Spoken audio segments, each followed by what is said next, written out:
Hello everyone, are you ready for your bedtime story? I am. Today we're going to read a Percy the Park Keeper story called The Rescue Party, and it's written by a man called Nick Butterworth. Get yourself snuggled in, grab your bear, and let's get reading. What a perfect day for doing nothing, said Percy the Park Keeper. Percy was having a day off. He and some of his animal friends had brought a picnic to one of their favourite places in the park. Percy took off his cap and made himself a sun hat by tying knots in the corners of his handkerchief. Then he propped himself against an old tree stump and opened his book. The animals settled themselves around Percy and waited for tea. It was warm in the sunshine, and soon everyone began to doze. Suddenly they were disturbed by the sound of laughter. Percy looked up. 3 young rabbits, 2 brothers and their little sister, were playing a leaping game in the long grass. When they saw Percy, rabbits waved. "Hello, Percy, we're pretending to be hares." Percy chuckled and waved back as the rabbits went leaping away. The 3 rabbits were having a wonderful time. "I can jump the longest," said one. "I can run the fastest," said his brother.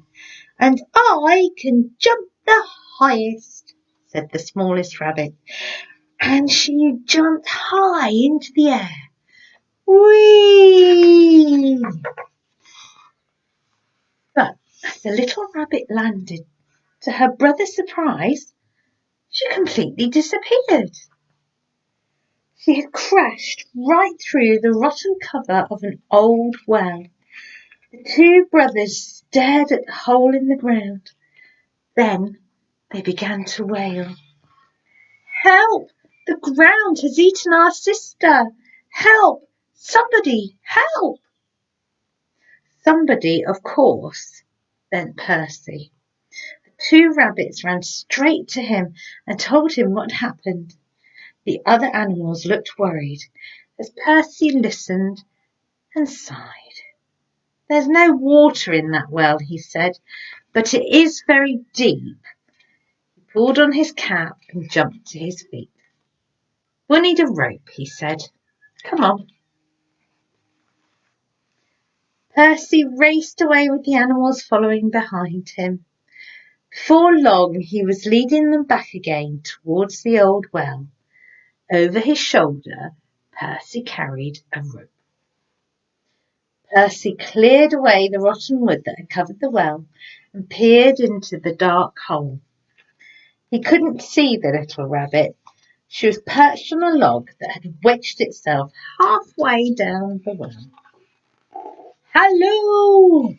cried Percy. "Can you hear me?" A rather cross little voice answered. "I bumped my head." "But are you all right?" asked Percy. "I bumped my head," answered the cross voice again. Said Percy. "I think she's all right." "We're sending down a rope," called Percy. "Tie it nice and tight and we'll pull you up." Percy lowered the rope into the well. The little rabbit wasn't quite sure what to do, so she tied it tightly to the log that she was sitting on. "Now heave ho!" said Percy. Percy pulled on the rope, but nothing happened. He pulled again. "What's she been eating?" he muttered. "She weighs a ton." He pulled once more, but still nothing happened. Percy frowned. "All right," he said. "Let's see what we can do together." Down in the well, the little rabbit was beginning to get used to the darkness. As she gazed around, she noticed that there was a small opening in the wall of the well. "I wonder where that goes to," she said. At the top of the well, the rescuers lined up behind Percy. "Ready to pull on the rope?" "Ready!" shouted Percy. "Heave!" Something in the well moved. "Keep going," said Percy. "She's coming." The rescuers pulled and pulled. They grunted and groaned and quacked and squeaked. Up came the rope, but as it reached the top, the rescuers got a terrible surprise. There was no little rabbit at the end of the rope. All they had pulled up from the well was a great big dog. "Well, I'm blessed," said Percy. "What's happened to her?" "She's turned into a log," said the fox. "She's at the bottom of the well," said the squirrels. "She's lost forever," wailed the rabbits. "Oh, no, I'm not," said a little voice from behind. "I'm here." Everyone looked around in amazement. There, at the back of the line of rescuers, was the little rabbit. There she is. "I thought I'd help you," she said. "What are we doing?"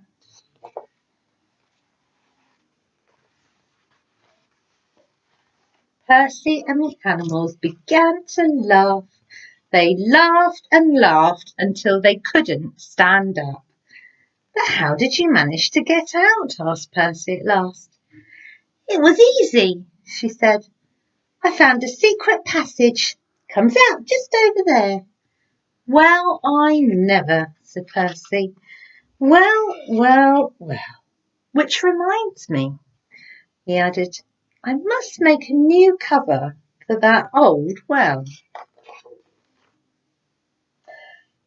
"I'll do it tomorrow," he said, as he led the way back towards their picnic. "After all, today is my day off." There they all go, back for their picnic. Oh, what a lovely story. I hope you're all ready for bed. I am, feeling quite sleepy now. Let's snuggle up and close our eyes. Sleep well, and I'll see you all again soon.